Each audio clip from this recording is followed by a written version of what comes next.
Assalamualaikum warahmatullahi wabarakatuh. Bapak Ibu mahasiswa S2 Teknik Informatika Universitas Amikom Yogyakarta yang saya banggakan, ketemu lagi dengan saya Ibu Emma Utami yang dalam video kali ini akan membahas terkait dengan materi analisis data yang merupakan bagian dari materi database management system.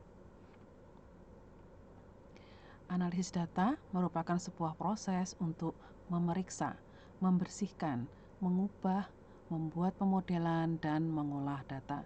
Jadi ada beberapa kegiatan dalam rangkaian analisis data.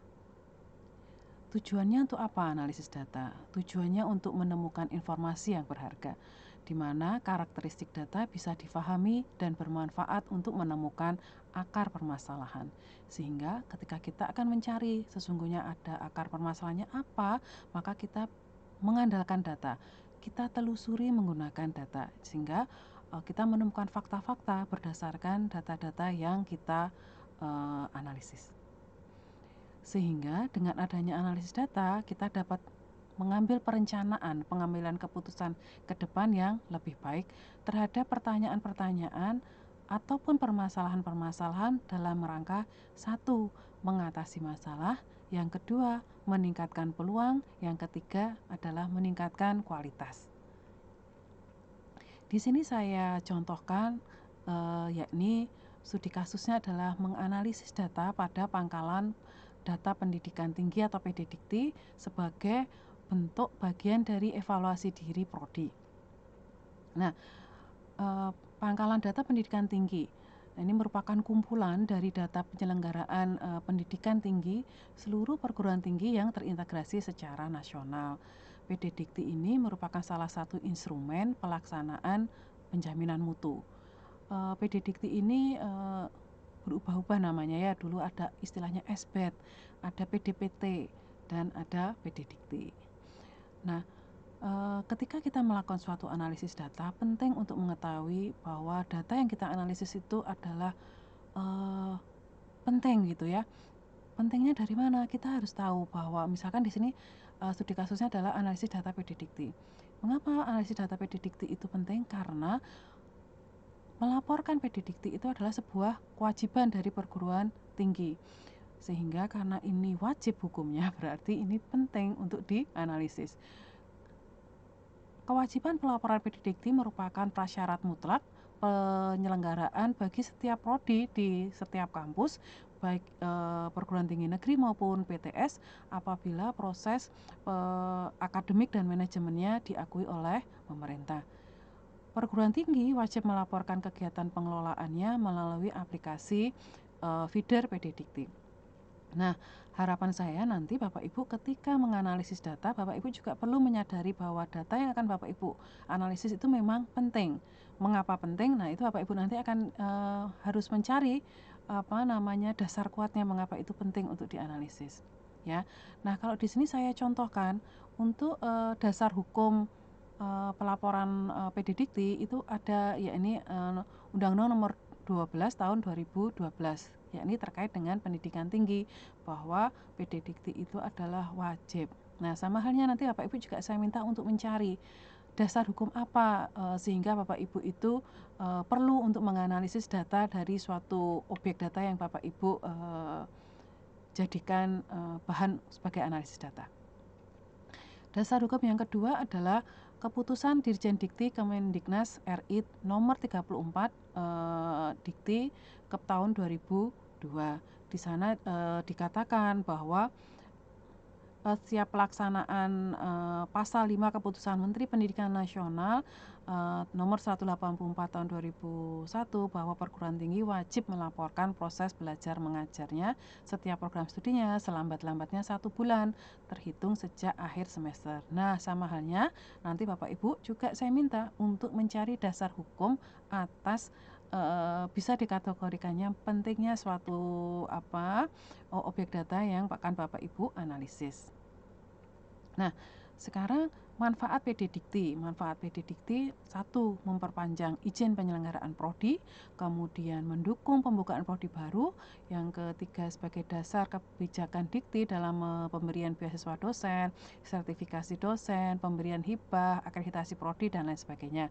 Berikutnya, menyediakan pusat penyimpanan data pelaporan akademik dan non-akademik perguruan tinggi, kemudian mendukung SPMI, SPME, SNPT, kemudian mendukung kebutuhan benchmarking perguruan tinggi, mendukung integritas dan konsistensi data, serta bermanfaat untuk research study. Sama halnya nanti Bapak Ibu terkait dengan data yang akan Bapak Ibu analisis, itu manfaatnya untuk apa? Sehingga itu akan menambah nilai-nilai pentingnya data yang akan Bapak Ibu analisis. Nah, terkait dengan pengisian data PD Dikti, ini ada pihak yang sangat berperan, ya, ini adalah operator PD Dikti. Operator PD Dikti itu memiliki peranan yang penting dalam pelaporan setiap semesternya. Bahkan operator itu memiliki pengetahuan yang bisa jadi lebih luas terkait dengan pengenalan data dan proses akademik yang terjadi pada institusi tersebut, selain pengambil kebijakan yang terkait dengan akademik, meliputi proses pengumpulan datanya, input datanya, validasi datanya, sampai dengan pengiriman pelaporan. Nah, terkait dengan analisis data yang akan Bapak Ibu lakukan, bagaimana kronologi data itu tersimpan dalam entah sistem, entah platform, itu Bapak Ibu perlu jelaskan juga siapa saja yang memasukkan data-data tersebut. Apakah data diisi secara manual, apakah data otomatisasi diambil dari suatu sistem yang lain, dan lain sebagainya, itu perlu Bapak Ibu jelaskan. Nah, di sini ketika kita melakukan suatu analisis data, kita juga perlu aturan-aturan yang bisa dijadikan dasar sebagai kegiatan analisis data. Jadi jangan sampai ketika kita menyimpulkan sesuatu itu kurang kuat dasarnya. Jadi kita harus objektif. Untuk menghindari subjektivitas, maka kita perlu untuk mendapatkan dasar-dasar yang kuat ketika kita melakukan analisis data. Nah, terkait dengan PD Dikti ada beberapa aturan yang bisa dijadikan acuan dalam kita melakukan analisis data. Pertama yaitu Undang-Undang Nomor 14 Tahun 2005 terkait dengan guru dan dosen. Pasal 46 ayat 2 dikatakan bahwa dosen memiliki kualifikasi akademik minimum, lulusan program magister untuk program diploma atau program sarjana, sehingga dosen-dosen yang mengajar di program diploma atau program sarjana itu dosennya harus memenuhi kualifikasi lulusan program magister. Sedangkan dosen untuk program pasca sarjana itu harus memenuhi kualifikasi bahwa dosen tersebut adalah lulusan program doktor. Nah, dari sini kita bisa gunakan untuk membuat analisis data. Kita bisa digunakan untuk mengevaluasi diri. Jadi apakah prodi A itu sudah memenuhi kualifikasi minimum yang sudah ditetapkan pemerintah atau belum, dan lain sebagainya. Gunanya untuk apa? Evaluasi diri itu kita bisa digunakan untuk meningkatkan kualitas. Kapan kita harus menyekolahkan lagi, dan lain sebagainya. Nah, hal tersebut akan sangat akurat jika kita menelusurinya by data. Yang berikutnya ada lagi terkait dengan jabatan akademik. Jadi seorang dosen itu sekurang-kurangnya jabatan akademiknya adalah asisten ahli. Nah, ini bisa kita gunakan sebagai analisis data. Berapa yang belum mempunyai jabatan akademik misalkan, berapa yang sudah asisten ahli minimal misalkan, dan lain sebagainya. Nah, ini bisa digunakan untuk memotret diri, sehingga ketika kita tahu seperti itu, maka bisa digunakan untuk mengambil kebijakan untuk mendorong dosen-dosen untuk segera meningkatkan jabatan fungsionalnya misalkan. Yang berikutnya adalah aturan terkait dengan masa studi. Nah, ini di sini juga bisa digunakan untuk dasar analisis.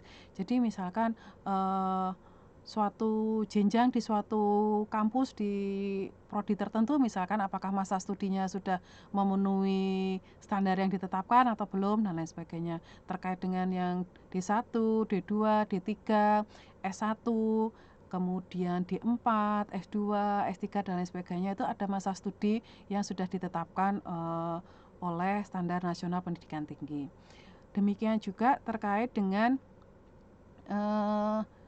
kualifikasi dosen ya, dosen yang bisa mengajar di D1, D2, dosen yang mengajar di D3, D4, dosen yang bisa mengajar di program S1 yang seperti apa, dosen yang bisa mengajar di program profesi itu syaratnya seperti apa, dosen yang bisa mengajar di program magister itu baik magister maupun magister terapan itu harus lulusan doktor. Nah, kita bisa gunakan untuk evaluasi berapa dosen yang belum doktor misalkan dan lain sebagainya.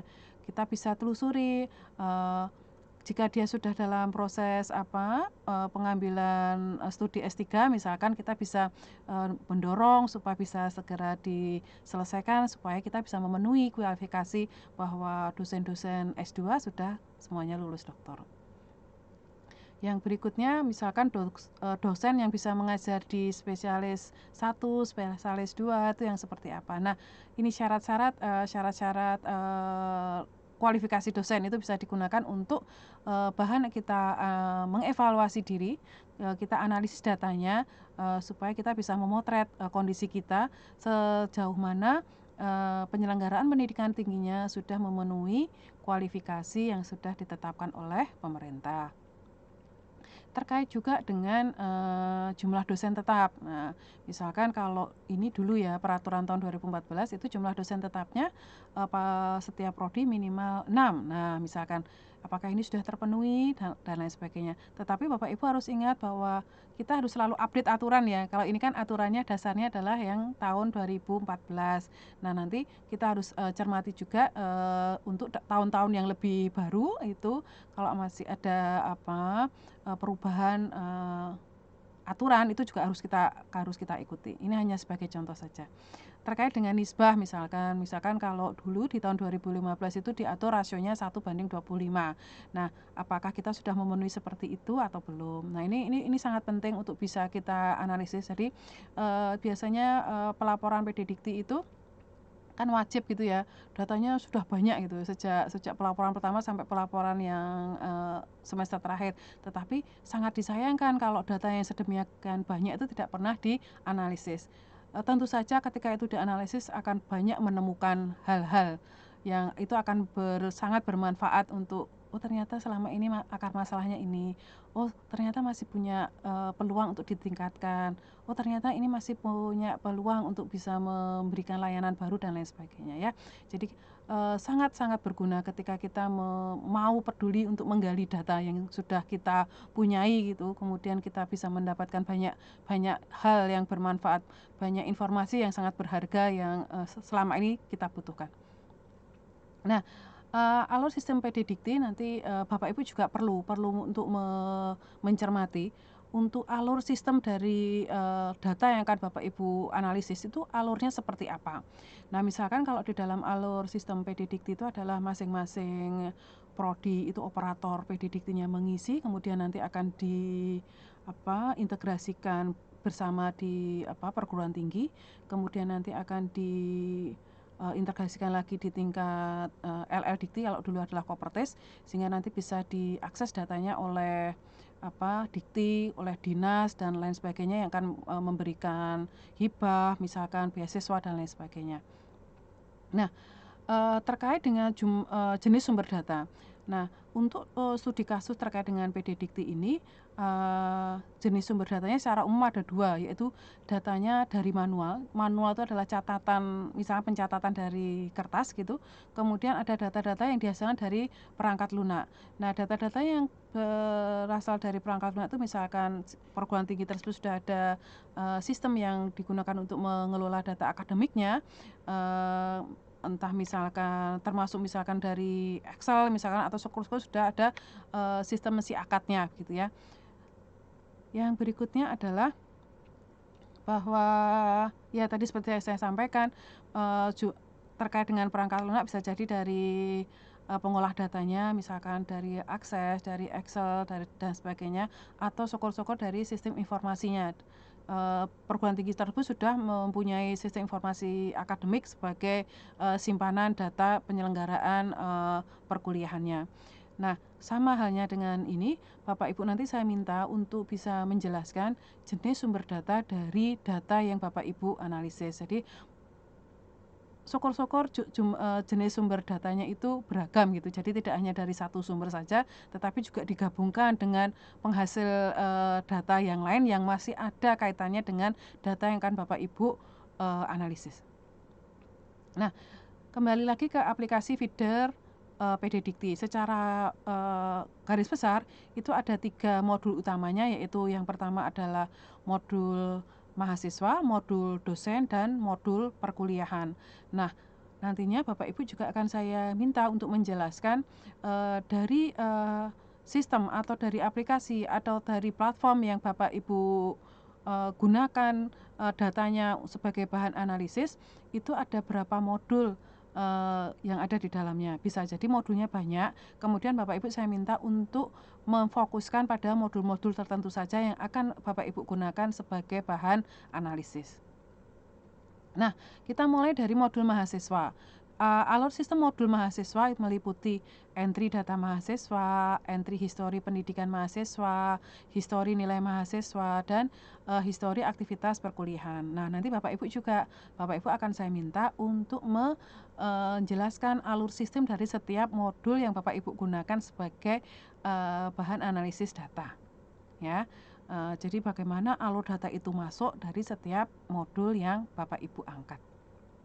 Nah, misalkan di modul mahasiswa itu kita bisa cermati menu input mahasiswa dalam aplikasi Feeder Dikti. Jadi ada beberapa isian itu yang bisa kita cermati dan bisa digunakan sebagai bahan untuk menambah beberapa hal yang penting untuk kita analisis. Nah, sama halnya dengan ini Bapak Ibu nanti juga saya minta untuk bisa menampilkan seperti apa toh menu isiannya.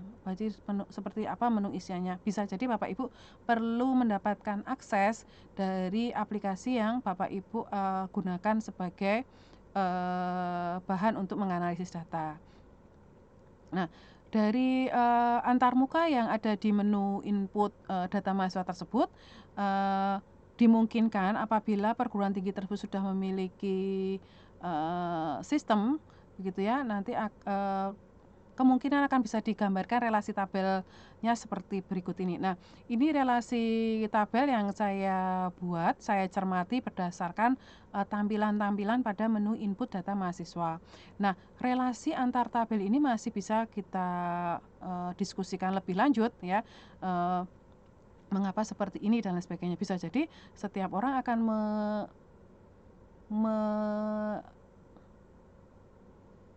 menerjemahkannya dalam bentuk relasi tabel yang berbeda. Di sini saya munculkan ada beberapa tabel. Pertama adalah biodata mahasiswa, kemudian data siswa, kemudian data sekolah, kemudian biodata wali, biodata ortu, kode pos, dan kebutuhan khusus. Nah, atribut-atribut yang ada di tabel ini saya cermati berdasarkan tadi isian-isian yang nampak pada menu input mahasiswa. Nah, kemudian saya cermati lagi masih di modul mahasiswa ada menu input histori pendidikan. Nah, ini bisa digunakan untuk menambah kelengkapan atribut yang bisa saya tuangkan dalam relasi tabel sebelumnya. Nah, di sini menu input mahasiswa dan histori pendidikan itu kalau saya tambahkan untuk melengkapi relasi tabel yang sebelumnya, maka sekarang tabelnya menjadi biodata mahasiswa, data siswa, data sekolah, biodata wali, biodata orang tua, kode pos, kebutuhan khusus, dan ditambah lagi dengan histori pendidikan. Nah, sejauh mana relasi tabel ini akan semakin lengkap tergantung seberapa cermat kita memperhatikan banyak hal yang nampak dalam, bisa jadi pada menu input, bisa jadi pada aturan pengisian dan lain sebagainya. Nah, jika data mahasiswa yang diinputkan tersebut disimpan, datanya dan dimiliki historinya, maka data mahasiswa tersebut memungkinkan untuk ditambang atau digali datanya untuk membantu perguruan tinggi dalam menentukan suatu keputusan. Nah, biasanya karena rutinitas gitu ya, banyak kegiatan sehingga, terkadang sudah melaporkan PDDikti sudah begitu ya, tapi kan sangat disayangkan isian data yang sedemikian banyaknya kalau dibiarkan saja, eman-eman gitu. Oleh karena itu, kalau itu kita gali, maka tentu saja kita bisa mendapatkan banyak sekali informasi yang berharga, yang selama ini kita butuhkan untuk menyelesaikan permasalahan yang ada di lapangan. Kita akan contohkan pada slide berikutnya. Nah, dengan memiliki seluruh data mahasiswa, maka dari data tersebut dapat ditelusuri asal daerahnya sampai dengan tingkat kabupaten, kecamatan, dan lain sebagainya. Misalkan nih, kalau kita lakukan query, kemudian kita visualisasi hasil query-nya, nampak seperti tampilan di layar, yakni yang paling banyak misalkan dari DIY gitu ya, dari Yogyakarta. Berikutnya disusul dari Jawa Tengah, disusul asal daerahnya dari Jawa Barat, kemudian dari Gorontalo, dari Maluku Utara gitu ya. Kemudian kita bisa breakdown lagi, telusuri lagi, mahasiswa yang asal daerahnya dari Yogyakarta itu kabupatennya dari mana saja, masing-masing, banyaknya berapa misalkan ya, dari Gunung Kidul berapa, dari Kulon Progo berapa, dari Bantul berapa, dari Sleman berapa, dari Kodia berapa misalkan. Oh, ternyata ini paling banyak dari Sleman dan dari Kodia begitu ya. Ya karena, Universitas Amikom Yogyakarta berada paling dekat di Jogja dan berada di Sleman, sesuatu yang wajar gitu ya kalau mahasiswanya banyak berasal dari, 2 kabupaten itu. Itu masih bisa kita breakdown lagi setiap kecamatannya. Ya, kemudian, kita juga bisa akan, melakukan penelusuran dan pengelompokan mahasiswa didasarkan dari jumlah mahasiswa pada tahun-tahun tertentu, ya. Jadi kita bisa cermati tuh, kalau tadi kan berdasarkan, asal daerah, provinsi, kemudian di-breakdown dari kabupaten dan kecamatan dan seterusnya. Nah, kita bisa breakdown itu lagi dengan pengelompokan yang berbeda misalkan berdasarkan tahun. Jadi kita, cermati berdasarkan tahun supaya kita bisa tahu, oh kapan ini naik, kapan turun dan lain sebagainya ya. Nah, kita juga bisa telusuri lebih lanjut yaitu berdasarkan jenis sekolah. Jadi, berdasarkan, SMK, SMA misalkan dan lain sebagainya. Ini untuk mahasiswa D1, D2, D3, S1 ya. Nah, kemudian untuk mahasiswa S2 berarti kita bisa telusuri misalkan, dulu S1-nya dari mana, kemudian dulu prodinya dari mana, ketika S1 dan lain sebagainya. Kemudian kita juga bisa nelusuri berdasarkan jenis sekolah dan minat program studi. Umumnya yang dari, SMK itu lebih banyak, mendaftar di program studi apa misalkan. Nah, itu kita bisa bisa menelusuri, hal tersebut.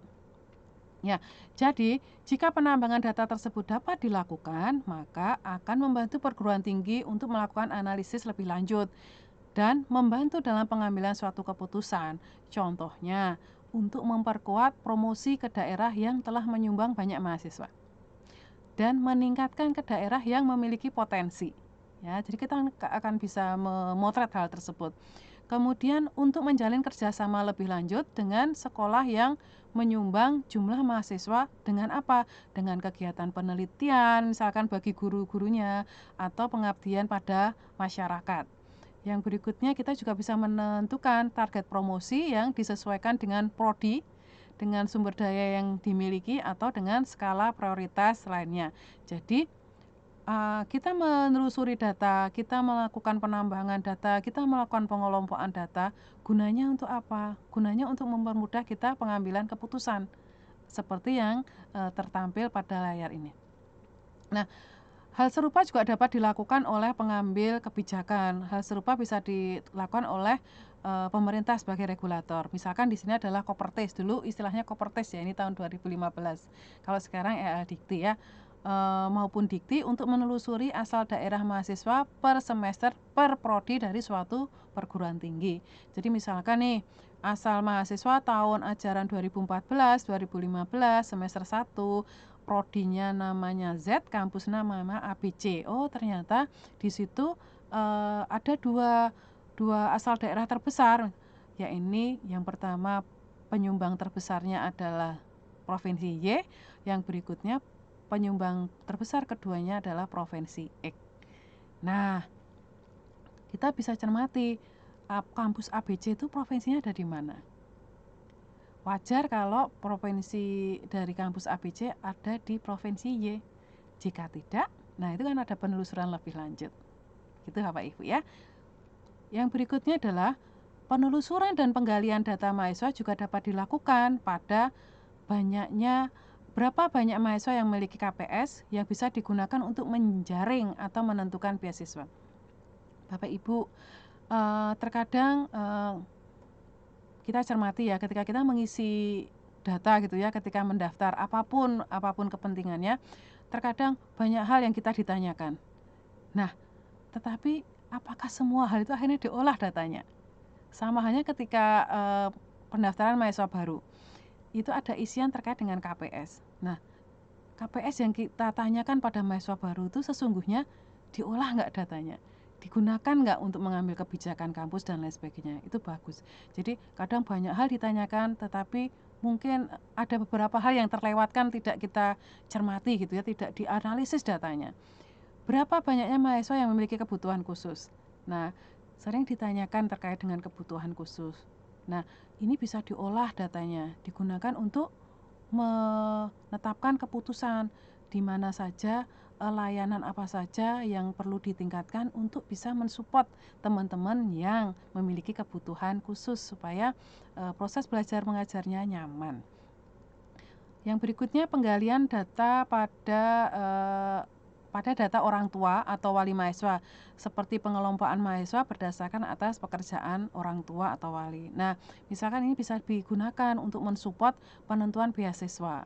Selama ini pelaksanaan beasiswanya apakah sudah transparan dan lain sebagainya, apakah ada cross check terhadap data-data pekerjaan orang tua maupun wali yang dulu pernah dia isikan ketika mengisikan pendaftaran mahasiswa baru misalkan ya. Yang berikutnya adalah tadi modul mahasiswa, sekarang modul dosen. Modul dosen meliputi data pribadi dosen, kemudian data keluarga, data histori registrasi dosen, data riwayat fungsional, riwayat kepangkatan, riwayat pendidikan dosen yang bersangkutan, ada 6 hal. Nah, namun pada model ini tidak diperkenankan untuk menginput data dosen dikarenakan data dosen sudah diintegrasikan pada basis data yang digunakan pada aplikasi Forlab. Nah, tadi sudah ada alur terkait dengan sistem modul mahasiswa. Sekarang tertampil alur sistem modul dosen. Nah, nanti Bapak Ibu juga saya minta setiap modul itu alur sistemnya saya minta untuk dijelaskan. Di sini ada biodata, ada registrasi dosen, ada riwayat fungsional, jabatan fungsional, kemudian ada riwayat kepangkatan, kemudian riwayat pendidikan. Ya, dari modul dosen tersebut kemudian saya membuat relasi tabelnya ya. Di sini relasi tabelnya ada tabel biodata dosen, ada riwayat penugasan, ada riwayat fungsional, ada riwayat kepangkatan, ada riwayat pendidikan, ada riwayat sertifikasi, dan ada data keluarga. Terbangunnya relasi tabel ini bermacam-macam Bapak Ibu. Bapak Ibu bisa jadi menyusun relasi tabelnya setelah mencermati menu-menu yang ada di dalam modul tersebut. Bisa juga setelah menverifikasi, mengkonfirmasi kepada pihak yang mempunyai kewenangan terhadap sistem tersebut. Bapak Ibu juga bisa mempertimbangkan adanya rule misalkan dan lain sebagainya, sehingga atau syukur-syukur Bapak Ibu memang punya akses terhadap database pada sistem atau platform di mana datanya itu akan Bapak Ibu analisis ya. Jadi bagaimana tabel ini relasinya terbentuk itu bisa beragam, dan itu sangat menarik untuk Bapak Ibu bisa share nanti di kelas kronologi bagaimana tabel-tabel yang Bapak Ibu gambarkan relasinya itu terbentuk. Ya, untuk modul dosen dengan menggunakan data dalam modul dosen, maka perguruan tinggi, Kopertis, dulu adalah Kopertis, sekarang ada LL Dikti, kemudian Dikti akan dengan mudah untuk bisa mendapatkan informasi berkaitan dengan dosen.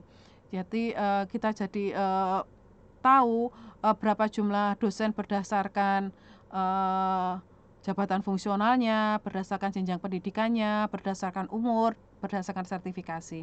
Hal ini bisa digunakan untuk memotret berapa yang sudah memenuhi kualifikasi minimal asisten ahli, berapa yang sudah memenuhi kualifikasi minimal lulusan S2 dan lain sebagainya. Nah, di sini saya ilustrasikan hasil query, kemudian saya visualisasi. Misalkan di sini ada jabatan akademik, ada jenjang pendidikan, ada usia. Nah, kalau dilihat dari jenjang dari jabatan akademik, ternyata 61%-nya asisten ahli. Kemudian yang berikutnya 35%-nya lektor. Yang berikutnya 4%-nya adalah lektor kepala. Kalau kita lihat dari jenjang pendidikannya, misalkan, ternyata masih didominasi S1. Berikutnya adalah S2, berikutnya adalah S3. Kalau dari sisi usia, didominasi dosen-dosen muda, usia 20 hingga 30 tahun. Kemudian disusul usia 30 sampai 40, kemudian 40 sampai 50, 50 sampai 60, dan ternyata masih ada dosen-dosen yang berusia 70 ke atas. Nah, apabila Bapak Ibu gitu ya sebagai pengambil keputusan mendapatkan visualisasi data seperti ini, apa yang akan Bapak Ibu putuskan? Bapak Ibu tidak mungkin akan melihat dari satu sisi ya, hanya dari jabatan akademik saja, dari jenjang pendidikan saja, dari usia saja. Tetapi kalau Bapak Ibu bisa membaca dari secara komprehensif dari 3 ilustrasi ini, apa yang akan Bapak Ibu putuskan? Ya, jadi Bapak Ibu bisa mengambil keputusan secara lebih bijaksana, secara lebih tepat setelah Bapak Ibu disajikan analisis datanya. Ya, saya tunggu tanggapan Bapak Ibu terkait dengan diagram yang tampil pada layar ini. Nah, dari diagram sebelumnya dapat dikembangkan analisis lebih lanjut. Apakah prodi sudah memiliki kualifikasi dosen sesuai yang disyaratkan oleh undang-undang, sehingga dapat direncanakan suatu roadmap bagaimana mencapai syarat yang ditentukan oleh pemerintah bila masih ada yang belum terpenuhi. Jadi pihak kampus bisa melakukan perencanaan pengembangan dosen seperti peningkatan studi lanjut. Tapi ini juga perlu diperhatikan dari sisi usia dan kesediaan dari dosen yang bersangkutan. Peningkatan jabatan akademik. Nah, jabatan akademik juga mensyaratkan dari jenjang pendidikan. Kalau misalkan akan meningkatkan jabatan akademik tetapi jenjang pendidikannya tidak terpenuhi, berarti perlu untuk melakukan peningkatan studi lanjut terlebih dahulu. Tetapi jika masalah jenjang pendidikan tidak ada masalah, berarti kita bisa melakukan peningkatan jabatan akademik. Nah, peningkatan jabatan akademik berarti pihak kampus juga bisa membuat program pendampingan, bisa membuat program bagaimana peningkatan publikasi dosen, baik itu kualitas maupun kuantitasnya dalam rangka untuk meningkatkan pengajuan jabatan akademik. Demikian juga dengan penambahan dosen baru. Jadi bagaimana rencana peningkatan studi lanjutnya, bagaimana peningkatan jabatan akademiknya, dan kapan harus menambah dosen baru. Nah, yang berikutnya adalah modul perkuliahan. Tadi sudah ada modul mahasiswa, modul dosen, dan sekarang adalah modul perkuliahan. Nah, sama halnya nanti Bapak Ibu juga saya minta ya, menjelaskan masing-masing modul dari sistem atau platform yang datanya Bapak Ibu gunakan untuk bahan analisis data. Di modul perkuliahan ini digunakan untuk input segala data yang berhubungan dengan perkuliahan, yakni mata kuliah, substansi kuliah, kurikulum, kelas, kelas perkuliahan, nilai perkuliahan, aktivitas kuliah mahasiswa, serta status mahasiswa lulus atau DO.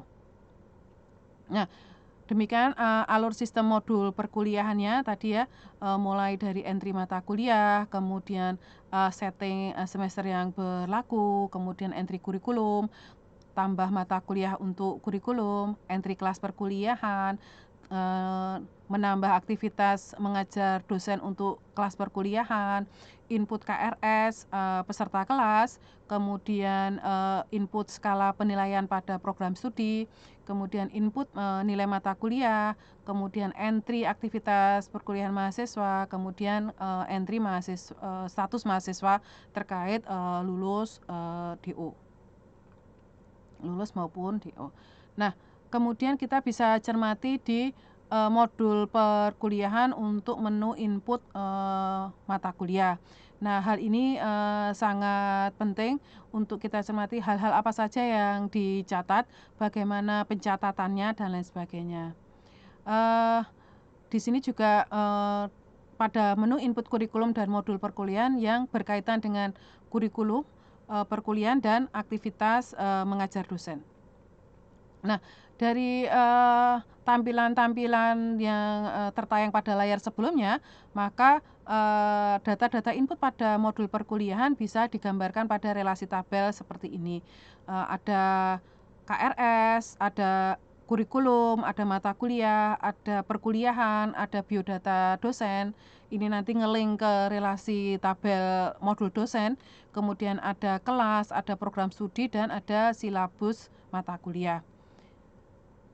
Nah, ini tadi juga saya ingatkan kembali ya, bahwa relasi tabel yang terbentuk itu kronologinya bisa bermacam-macam ya. Bisa dari kita mencermati tampilan menu, bisa kita mencermati laporan, bisa kita mencermati aturan, bisa kita hasil konfirmasi pada pihak yang berwenang, dan lain sebagainya. Syukur-syukur Bapak Ibu bisa mendapatkan dari database yang memang ada di dari platform atau sistem tersebut. Nah, jika kita memiliki data yang lengkap dari menu input modul perkuliahan tadi, maka data tersebut dapat digunakan untuk penggalian data. Misalkan kita bisa menelusuri jumlah mahasiswa angkatan tertentu yang melakukan KRS. Nah, ini saya contohkan jumlah mahasiswa angkatan 2014 yang melakukan KRS pada suatu prodi, di suatu kampus. Nah, ternyata di semester 1 itu yang KRS sebanyak 100. Di semester 2 yang KRS 80, berarti turun, ada 20 mahasiswa tidak KRS. Kemudian turun lagi di semester ketiga, itu yang KRS hanya 70, berarti dari semester 2 turun 80, semester 3 turun 10. Nah, ini tidak bisa kita biarkan saja, kita harus cari, ini sebenarnya akar masalahnya ada apa ya, mengapa kok mahasiswa ada yang nggak KRS gitu ya. Nah, dengan adanya data-data yang kita punya, sesungguhnya kita bisa menemukan penelusuran kita dalam rangka untuk mencari akar permasalahan. Jadi ketika kita mengambil suatu keputusan, jangan sampai keputusannya salah. Mengapa salah? Karena akar masalahnya nggak ketemu begitu ya. Jadi kita dengan data-data yang kita punya, kita analisis supaya ketemu masalahnya. Dengan menemukan akar permasalahan yang sesungguhnya, maka pengambilan kebijakannya lebih objektif dan tepat. Nah, dari contoh grafik sebelumnya yang tadi tampil ya, semester 1 100, turun jadi 80, turun lagi dari 70, itu kita bisa melakukan penggalian. Pertama, kita perlu mencari penyebab turunnya mahasiswa yang KRS di semester 2 itu mengapa kok turun 20%. Dan kemudian turun lagi 10% pada semester yang berikutnya. Jadi kita nggak mungkin mengabaikan hal ini.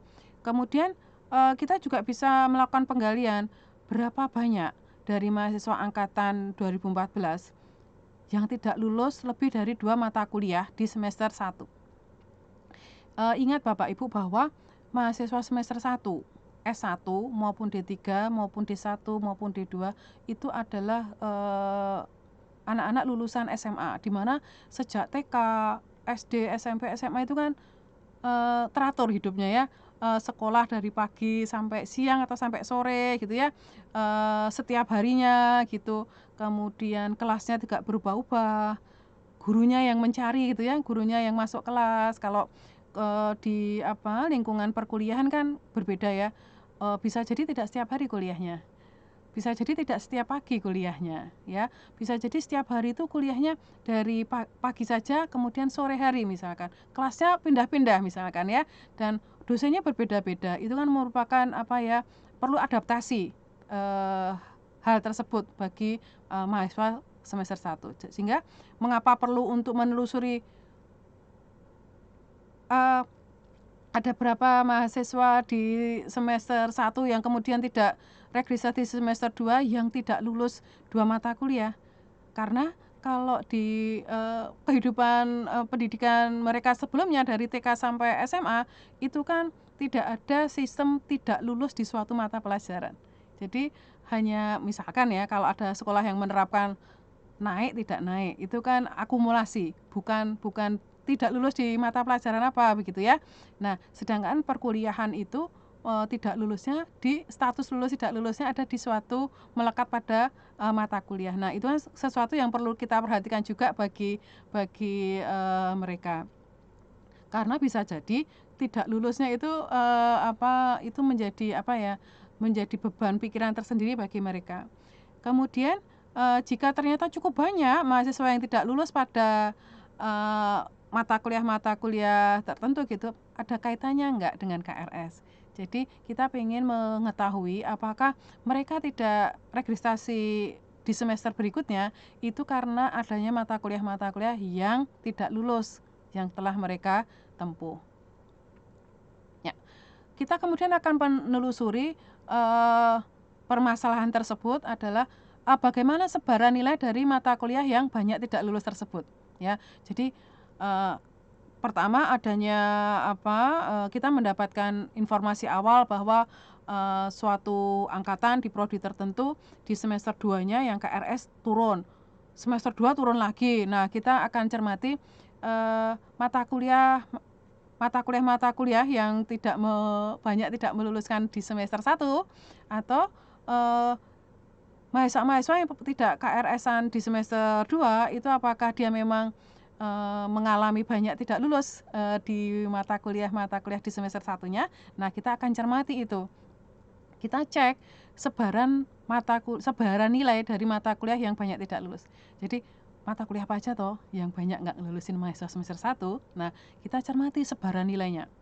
Nah, ternyata sebaran nilai mata kuliah X misalkan ya, yang di tahun ajaran 2014 itu semester 1-nya ternyata didominasi nilai D. Yang berikutnya nilainya E. Yang berikutnya nilainya C. Yang berikutnya nilainya B, kemudian A. Oh, ternyata memang nilainya dominasinya nggak lulus. Ya. Nah, ini kita telusuri lagi. Dari hasil penelusuran sebelumnya tadi dapat dianalisis lebih lanjut untuk bisa mendapatkan akar masalahnya.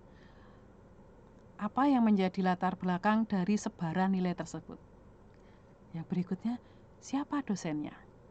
Ya. Nah, penelusuran lain dapat dilakukan yang berkaitan dengan dosen. Misalkan beban mengajar dosen per semester. Nah, kita lihat apakah dosen-dosen yang memberikan misalkan ya nilai yang akhirnya banyak mahasiswa semester 1 yang tidak lulus itu, beliau beban mengajarnya pada semester tersebut bagaimana. Demikian juga beban mengajar beliau per semesternya. Kemudian banyaknya beban mengajar dosen dan jenis mata kuliahnya. Misalkan ya ngajarnya 5 kelas, 5 mata kuliah, sehingga beliau menyusun bahan materinya itu setiap minggunya ada 5 bahan materi untuk 5 kelas yang berbeda misalkan. Itu bisa jadi itu juga punya pengaruh ya. Jadi banyaknya beban mengajar dosen dan jenis mata kuliah yang diampu. Itu bisa jadi memiliki korelasi dengan kualitas layanan terhadap mahasiswa. Dengan mengetahui hal tersebut dapat digunakan bagi pihak kampus untuk melihat kekurangan kebutuhan dosen dan mengambil perencanaan penambahan dosen yang dapat disesuaikan dengan kebutuhannya. Misalkan untuk mata kuliah tertentu, oh ternyata memang kita kurang dosennya sehingga perlu untuk menambahkan. Nah, penelusuran lain adalah pengelompokan dosen berdasarkan pemberian nilai. Nah, dari data yang ada itu sangat dimungkinkan untuk melihat sebaran pemberian nilai oleh seorang dosen. Ya, misalkan Bu Emma itu sebaran nilai pemberian nilai per mata kuliahnya bagaimana gitu ya. Itu bisa kita telusuri datanya. Kemudian apakah terdapat dosen yang selalu memberikan nilai dengan baik atau buruk. Jadi misalkan, oh ternyata Bu Emma kalau ngasih nilainya AB misalkan, atau oh ternyata kalau ngasih nilai kebanyakan C gitu. Nah, kita harus lihat berdasarkan penelusuran data yang kita punya. Yang berikutnya adalah analisis lanjutan dapat dilakukan apabila ditemukan anomali pemberian nilai. Nah, anomali pemberian nilai itu seperti apa? Misalkan suatu mata kuliah yang diampu oleh siapapun dosennya selalu menghasilkan kecenderungan nilainya sama. Jadi mata kuliah database misalkan, siapapun yang ngajar, oh ternyata kok kecenderungan nilai akhirnya sama terus. Ya. Kemudian seorang dosen ketika mengampu mata kuliah apapun itu selalu memberi nilai sama. Jadi misalkan ngajar riset metodologi, ngajar database, nilainya itu punya kecenderungan sama. Nah, misalkan seperti itu. Itu penting untuk bisa digunakan untuk memprofil dosen, memprofil mata kuliah berdasarkan analisis data yang kita lakukan. Nah, penelusuran lain juga dapat dilakukan dengan pada modul perkuliahan yang berkaitan dengan mata kuliah. Jadi, berapa lama kurikulum telah digunakan. Kemudian dengan mengetahui berapa lama kurikulum telah digunakan, kita dapat mempersiapkan untuk kurikulum berikutnya. Hal lain adalah kelengkapan mata kuliah. Apakah suatu mata kuliah telah memiliki kelengkapan, misalkan ada RPS-nya, misal ada silabunya, ada peta programnya, ada bahan ajarnya. Ini akan sangat membantu bagi prodi untuk melengkapi. Jadi bisa jadi misalkan karena adanya kekurang lengkapannya dalam paket mata kuliahnya. Nah, penelusuran lainnya bisa juga misalkan jumlah mahasiswa per kelas, per mata kuliah, per dosen. Nah, jadi dengan mengetahui jumlah per kelas, per mata kuliah, per dosen, kita juga bisa akan semakin jelas mendapatkan gambaran bagaimana beban kerja dari dosen. Demikian juga efektivitas dari pembelajaran tersebut. Rata-rata total SKS yang ditempuh oleh mahasiswanya. Jadi dari sisi dosen kita bisa tahu beban kerja dosennya, dari sisi mahasiswa kita juga perlu tahu rata-rata total SKS yang ditempuh oleh mahasiswa sampai dia lulus. Kemudian apakah ada mahasiswa yang mengambil mata kuliah disesuaikan dengan aturan atau ternyata kebanyakan dia ngambil SKS-nya. Jadi apakah mahasiswa itu ngambil SKS memang berdasarkan aturan yang ada, misalkan berdasarkan konversi IPK, ataukah paket, ataukah oh ternyata memang kebanyakan tidak sesuai dengan kemampuan yang dia miliki. Itu bisa jadi juga menyumbang masalah penurunannya tingkat KRS dari semester ke semester. Nah, penelusuran lain kita bisa juga mencermati berapa persentase jumlah mahasiswa yang lulus tepat waktu. Nah, kalau dari visualisasi di depan masih didominasi lulus tepat waktu, kemudian diikuti tidak tepat waktu dan DO. Walaupun yang tepat waktu itu masih mendominasi, tetapi kita tidak bisa mengabaikan yang tidak tepat waktu, apalagi yang DO. Nah, kita perlu telusuri juga nih, mengapa dia tidak tepat waktu, mengapa dia DO, kapan dia mulai DO, dan lain sebagainya. Ya, jadi penelusuran lain yang bisa kita lakukan adalah berapa rata-rata semester mahasiswa sampai dengan dia lulus. Ya, ketepatan lulus tepat waktu itu harapan kampus, harapan dosen, harapan mahasiswa itu sendiri ya. Jika tidak lulus tepat waktu, apa yang menyebabkan? Akar masalahnya itu apa gitu ya. Dengan kita tahu akar masalahnya, maka kita bisa memberikan apa, mempersiapkan segala hal termasuk apa, program dan lain sebagainya sehingga bisa mendampingi, bisa mengawal mahasiswa lulus dengan tepat waktu. Nah, penelusuran yang lain misalkan, mengapa mahasiswa tidak lulus tepat waktu? Mahasiswa lama saat menempuh mata kuliah skripsi. Nah, umumnya begitu ya. Jadi teorinya sudah selesai, mata kuliah teorinya sudah selesai. Ketika mahasiswa sudah masuk skripsi kan mandiri, sendiri-sendiri ya. Ya biasanya itu umumnya itu yang bikin bikin lama begitu ya.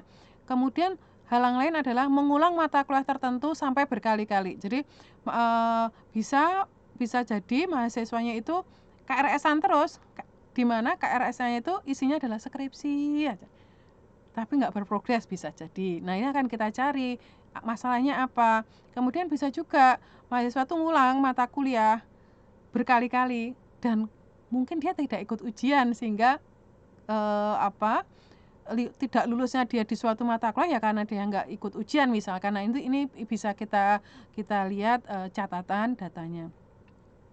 Nah, demikian juga pada mata mahasiswa yang tidak menyelesaikan kuliah atau DO. Di semester berapa toh kebanyakan mahasiswa itu berhenti. Ya.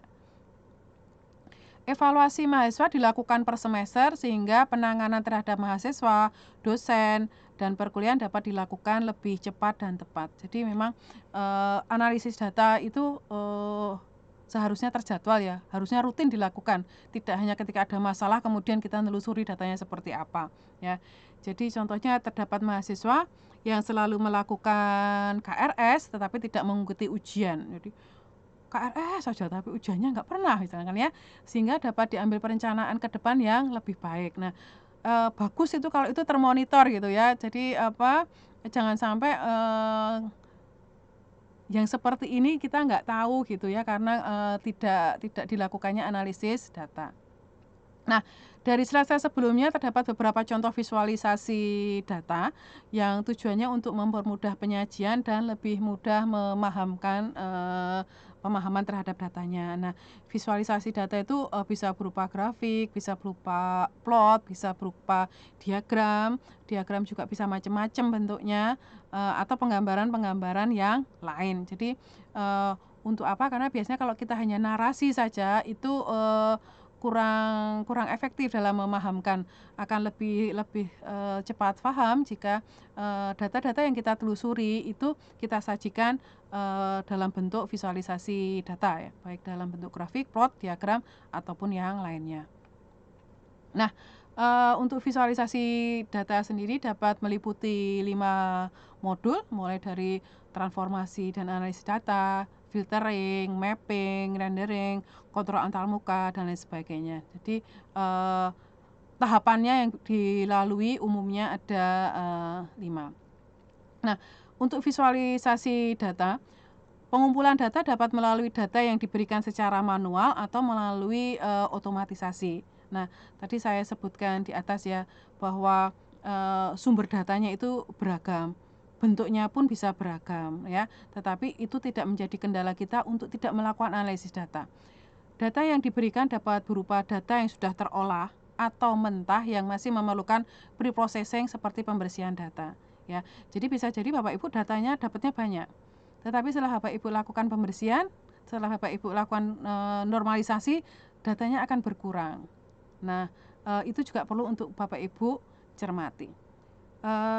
Bisa jadi data-data yang Bapak Ibu, peroleh formatnya, nggak konsisten misalkan. Kalau Bapak Ibu masih punya kesempatan untuk mengkonfirmasi, untuk bisa mendapatkan, informasi sehingga datanya jauh lebih lengkap, itu alangkah baiknya bisa diupayakan. Kemudian, data dipilih dan diolah mana yang akan digunakan untuk divisualkan. Jadi data yang sedemikian banyaknya itu Bapak Ibu perlu prioritaskan mana saja, kelompok-kelompok data yang akan dilakukan analisis data. Nah, data yang dimasukkan ke dalam aplikasi feeder PDDikti dapat berupa data manual seperti yang saya sampaikan. Data manual itu merupakan catatan dari kertas atau dari hasil, simpanan perangkat lunak. Nah, data dari program SPED yang digunakan sebelum PD Dikti itu formatnya adalah DBF. Ini dapat digunakan sebagai sumber data. Nah, data yang dalam bentuk DBF ini .dbf ini dapat langsung dibuka di Excel atau yang sejenisnya. Namun di Excel itu ada keterbatasan dalam menampung banyaknya baris dan kolom. Oleh karena itu, jika data SPED yang dimiliki oleh kampus dengan jumlah prodi dan jumlah mahasiswa yang besar, itu tentu saja Excel tidak dapat membuka seluruh datanya, sehingga diperlukan program lain yang bisa digunakan. Contohnya adalah Access. Ya, dari DBF yang bisa disimpan dalam sistem database relasional dengan cara kita bisa mengekspor bentuknya dalam format CSV. Nah, setelah DBF ini dibuka dalam Excel, kemudian Bapak Ibu pilih kolomnya, kemudian disimpan dalam format CSV. Jadi kita prioritaskan, kita pilah-pilah, kemudian kita pilih mana yang akan kita simpan dalam format CSV. Nah, misalkan di sini ada 3 tabel, yaitu biodata mahasiswa, kemudian KHS, dan mata kuliah. Ini yang saya prioritaskan. Nah, dengan menggunakan sistem database relasional, maka analisis data dapat dilakukan dengan lebih mudah menggunakan SQL. Misalkan di sini akan menampilkan informasi berapa jumlah mahasiswa angkatan 2010 yang diterima di semester 1. Misalkan di sini dicontohkan hasil penelusuran menggunakan query, ternyata mahasiswa angkatan 2010 yang diterima di semester 1 adalah sebanyak 1.855. Nah, kita cek jumlah mahasiswa angkatan 2010 di semester 1 adalah 1.855 mahasiswa. Nah, dari yang diterima, berapa yang KRS? Nah, yang diterima 1.855, yang KRS ternyata juga 1.855. Ini luar biasa ya, antara yang diterima yang akhirnya memang mahasiswa itu KRS itu sama banyaknya, karena umumnya tidak begitu ya. Nah, kemudian kita cek dari 1.855 tadi, itu yang kemudian KRS di semester 2 berapa? Nah, ternyata yang KRS di semester 2 berkurang. Jadi berapa? Dari 1.855 jadi 1.723. Berarti 132 sendiri hilang, nggak KRS-an.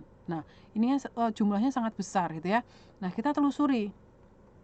Nah, kemudian kita bisa juga melihat siapa saja atau yang dari 132 mahasiswa yang tidak KRS-an tadi, supaya kita bisa dapat NIM-nya begitu ya. Nah, kita bisa lihat ternyata 132 mahasiswa yang tidak lulus tidak KRS-an itu memang dia tidak lulus di beberapa mata kuliah di semester 1. Di sini kita lihat hasil tampilan hasil query-nya bahwa ada yang tidak lulus di 7 mata kuliah. Bahkan ada yang nggak lulus di 11 mata kuliah. Jadi kalau mahasiswa itu misalkan ya paket semester 1 24 SKS. Kalau mahasiswa itu tidak lulus 11 mata kuliah. Berarti kalau rata-rata setiap mata kuliah bobotnya 2 SKS, berarti dia hanya lulus 1 mata kuliah. Sedangkan 11 mata kuliah lain nggak lulus. Nah, itu kan jelas mahasiswa tersebut bisa difahami kalau semester 2 akhirnya dia nggak KRS. Sehingga di sini kita bisa mendapatkan gambaran betapa banyaknya mata kuliah yang ditempuh oleh mahasiswa baru semester 1. Karena apa? Mata kuliahnya banyak, SKS-nya dikit-dikit gitu ya, kecil-kecil. Nah, kalau setiap dosen ngasih tugas, bisa dibayangkan betapa beban mahasiswa tersebut ketika menempuh 1 semester di kampus tersebut. Ya. Kemudian dari hasil penelusuran lanjutan bahwa dari 132 mahasiswa yang tidak KRS-an itu, ternyata 115 sendiri dia nggak lulus rata-rata 7 mata kuliah. Ya, sehingga memang sangat-sangat dominan, banyak sekali nggak lulus di mata kuliah dalam jumlah mata kuliah yang banyak. Nah, jadi kalau analisis data ini dilakukan sejak dini, maka tentu saja prodi itu bisa menindaklanjuti permasalahan tersebut dengan mengambil keputusan yang cepat gitu ya. Jadi ini kalau diabaikan lama-lama mahasiswanya habis, ya kan. Nah, contoh lain dari tabel TRAKD, transaksi dosen mengajar, yang berisi informasi perkuliahan, itu kalau direlasikan dengan tabel TBK-MK bisa mendapatkan informasi beban mengajar dosen. Nah, ternyata dari hasil penelusuran beban mengajar dosen di tahun 2014-1 itu ditemukan ada dosen yang mengajar berkisar SKS-nya 2 sampai 66 SKS. Ya, kalau 66 SKS dosen mengajar dalam 1 semester, bisa jadi hidupnya selalu di kampus. Nah, tetapi bisa juga karena ini salah entry data. Nah, pentingnya untuk menvalidasi inputan data. Jadi, jangan sampai setiap data yang di-entry-kan itu langsung disimpan dalam simpanan ya. Kita perlu, namanya manusia ya, kadang nggak teliti gitu ketika meng-entry data. Bisa jadi besarnya beban SKS ini karena kekurang telitian operator ketika meng-entry data atau kekurang telitian usernya ketika meng-entrykan data. Nah, sehingga perlunya validasi sebelum datanya memang tersimpan ya. Jadi kalau memang ada pengawalan terkait dengan inputan data itu kan besar harapannya semua yang tersimpan itu datanya memang sudah valid. Nah, di antaranya seorang dosen mengajar 7 mata kuliah yang berbeda. Nah, Bapak Ibu bisa bayangkan ya kalau satu dosen ngajar 7 mata kuliah yang berbeda, itu kan luar biasa usahanya untuk mempersiapkan materi. Nah, tapi lagi-lagi ini bisa jadi juga karena kesalahan dalam entry data. Tetapi jika tidak ada kesalahan dalam entry data, ya berarti ini bisa jadi karena dosennya kurang. Jadi perlu untuk pengambilan keputusan lebih lanjut. Tetapi sebelum mengambil keputusan tentu saja perlu penelusuran data lebih dalam lagi sehingga bisa mendapatkan akar permasalahan yang sesungguhnya. Nah, kemudian salah satu mata kuliah yang diampu oleh dosen tersebut berbobot 5 SKS dengan jumlah kelas 5. Jadi sudah ngajarnya 7 mata kuliah, ada mata kuliah yang berbobot 5 SKS, itu pun ngajar di 5 kelas. Nah, luar biasa bebannya ya. Nah, bisa jadi permasalahan itu selalu terkait gitu ya.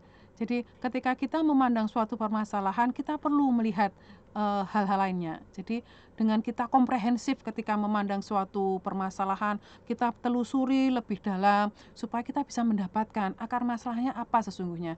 Jadi jangan sampai kita mengambil keputusan yang salah karena kita kurang teliti, karena kita kurang telaten ketika kita menelusuri data. Nah, untuk dapat melakukan analisis data sehingga bisa didapatkan informasi yang bermanfaat, maka perlu dilakukan pengolahan data. Nah, berbagai metode bisa dilakukan terhadap data untuk mendukung kegiatan analisis data. Misalkan adalah clustering, klasifikasi, filtering, sorting, dan lain sebagainya. Jadi banyak metode, banyak teknik, banyak cara yang Bapak Ibu bisa lakukan ketika melakukan kegiatan analisis data. Oke, sebagai penutup, analisis data pada PD Dikti perlu dilakukan secara rutin dan dini sebagai bagian dari evaluasi diri prodi, sehingga penanganan terhadap mahasiswa, dosen, dan perkuliahan dapat dilakukan dengan lebih cepat dan tepat. Nah, dapat diambil perencanaan, pengambil keputusan ke depan yang lebih baik dalam rangka apa? Dalam rangka mengatasi masalah. Dalam rangka apa? Dalam rangka meningkatkan peluang. Dalam rangka apa? Dalam rangka meningkatkan kualitas. Nah, sama halnya dengan yang akan Bapak Ibu lakukan untuk kegiatan analisis data pada tugas materi database ini, yakni apa manfaat yang akhirnya bisa Bapak Ibu ambil setelah Bapak Ibu melakukan rangkaian kegiatan analisis data. Bapak Ibu, ketika Bapak Ibu melakukan analisis data, Bapak Ibu perlu penelusuran secara komprehensif. Jangan sampai Bapak Ibu hanya meng-query satu kali kemudian Bapak Ibu memutuskan sesuatu, ya. Keputusan yang diambil secara terburu-buru tentu saja akan tidak bagus dampaknya. Oleh karena itu, perlunya kesadaran bagi kita semua untuk, kita lebih bijak gitu ya. Ketika kita ingin mendapatkan akar permasalahan apa yang sesungguhnya, maka memang banyak hal yang perlu kita upayakan. Kita harus, bisa mengaitkan antara satu data dengan data yang lain. Kita tidak bisa hanya, berpikir secara parsial ya, kita harus, bisa berpikir secara komprehensif. Jangan sampai karena bentuk keburu-buruan kita akan menghasilkan dampak negatif, misalkan ada yang akhirnya jadi korban dari analisis data yang kurang mendalam. Nah, yang berikutnya Bapak Ibu terkait dengan tugas analisis data, saya minta Bapak Ibu untuk menentukan objek data yang akan dianalisis. Jadi Bapak Ibu akan menentukan objek data yang akan dianalisis. Kemudian terkait dengan hal tersebut, Bapak Ibu, tentukan sumber-sumber datanya. Nah, tetapi saya, harapkan Bapak Ibu bisa menjelaskan mengapa Bapak Ibu menentukan sumber-sumber datanya yang itu gitu ya. Jadi, perlu adanya, metode, perlu adanya mekanisme, yang digunakan sebagai dasar pertimbangan mengapa Bapak Ibu untuk objek data tersebut, Bapak Ibu menentukan sumber-sumber datanya, seperti yang Bapak Ibu akan tetapkan. Yang berikutnya, Bapak Ibu saya minta untuk menjelaskan ragam bentuk datanya. Objek data yang akan Bapak Ibu analisis itu ragam bentuk datanya seperti apa? Apakah semuanya teks? Apakah ada yang gambar? Apakah ada yang audio misalkan dan lain sebagainya. Kemudian yang berikutnya, jelaskan Bapak Ibu mengapa objek data tersebut penting untuk dianalisis ya. Jadi, mengapa penting? Bapak Ibu perlu adanya data-data pendukung. Bapak Ibu perlu adanya argumentasi yang kuat mengapa akhirnya objek data tersebut yang Bapak Ibu pilih. Mengapa Bapak Ibu bisa mengategorikan bahwa itu penting untuk bisa dianalisis. Yang berikutnya, sebutkan beberapa aturan yang dijadikan dasar untuk Bapak Ibu melakukan analisis data ya. Analisis data yang Bapak Ibu lakukan bukan karena Bapak Ibu kepengen melakukan itu, tetapi karena memang ada kebutuhan, karena memang ada amanat undang-undang misalkan, karena memang ada standar misalkan dan lain sebagainya ya. Jadi supaya menghindari suka nggak suka gitu ya, supaya kita bisa objektif, jadi bisa terhindar dari kesan subjektivitas. Yang berikutnya adalah, gambarkan dan jelaskan rangkaian proses yang Bapak Ibu lakukan. Mulai dari Bapak Ibu melakukan pengumpulan data mentah, kemudian Bapak Ibu melakukan pre-processing, sampai dengan data tersebut disimpan dalam basis data sehingga siap untuk dianalisis ya. Bapak Ibu cerita, Bapak Ibu bisa menggambarkan, alurnya seperti apa tuh. Bapak Ibu, ceritakan kronologinya dari Bapak Ibu mendapatkan data tersebut. Apakah Bapak Ibu crawling data gitu ya? Apakah Bapak Ibu, menggunakan memanfaatkan fasilitas API, atau bagaimana? Atau Bapak Ibu dapatnya, file mentah gitu, berupa Excel misalkan dan lain sebagainya, sampai itu akhirnya tersimpan dalam basis data, itu prosesnya seperti apa? Itu sangat menarik untuk bisa, didiskusikan. Karena saya yakin setiap mahasiswa itu, rangkaian prosesnya berbeda-beda. Yang berikutnya adalah, gambarkan relasi tabel beserta tipe data, lebar data, dan constraint. Nah, umumnya, constraint yang dilakukan, pemberian constraint-nya hanya primary key, foreign key misalkan ya, not null, null gitu ya. Tetapi, sering mahasiswa itu, kurang memanfaatkan, kurang menyadari atas pentingnya validasi data yang memanfaatkan constraint check. Nah, besar harapan saya di sana sudah ada, penerapan, constraint check. Jadi Bapak Ibu menyadari atas, pentingnya memanfaatkan, constraint selain hanya primary key dan, foreign key. Yang berikutnya, Bapak Ibu saya minta untuk menampilkan isi data dari setiap tabel, kemudian tentukan permasalahan-permasalahan apa yang akan ditelusuri. Nah, misalkan tadi yang saya contohkan berawal dari menurunnya jumlah mahasiswa yang melakukan KRS dari semester 1 ke semester 2, kedua dan ketiga dan seterusnya. Nah, dari temuan awal atas berkurangnya mahasiswa yang melakukan KRS, kemudian kita bisa menelusuri kaitannya dengan mata kuliah yang tidak lulus yang dia tempuh. Kemudian kita bisa menelusuri dari mata kuliah yang tidak lulus itu sebaran nilainya seperti apa. Setelah itu kita bisa menelusuri misalkan dosennya, kemudian kita bisa menelusuri beban mengajar dosennya, kemudian kita bisa telusuri beban SKS yang diambil oleh mahasiswa. Kita telusuri lagi berapa jumlah mahasiswa setiap kelasnya. Nah, hal itu bermula dari adanya berkurangnya jumlah mahasiswa yang KRS, kemudian kita telusuri. Bapak Ibu telusuri harus dalam. Jadi jangan sampai Bapak Ibu hanya telusuri sekali kemudian Bapak Ibu memutuskan. Nah, takutnya itu hanya baru permukaannya saja, akar masalahnya belum ketemu. Yang berikutnya adalah Bapak Ibu saya minta untuk menunjukkan bagaimana proses penelusurannya dengan rangkaian query dan hasil tampilan query-nya. Bapak Ibu juga perlu menjelaskan mengapa rangkaian query-nya seperti itu, ya. Jadi semua yang Bapak Ibu lakukan itu memang harus ada dasar alasannya, ya. Jadi bukan karena kepinginnya seperti itu, tetapi memang itu solusi yang harus dilakukan supaya kita bisa menemukan akar permasalahannya. Nah, dengan didasarkan dari hasil rangkaian penelusuran tersebut, maka jelaskan Bapak Ibu menemukan akar masalah apa. Kemudian Bapak Ibu memberikan rekomendasi apa untuk mengatasi masalah.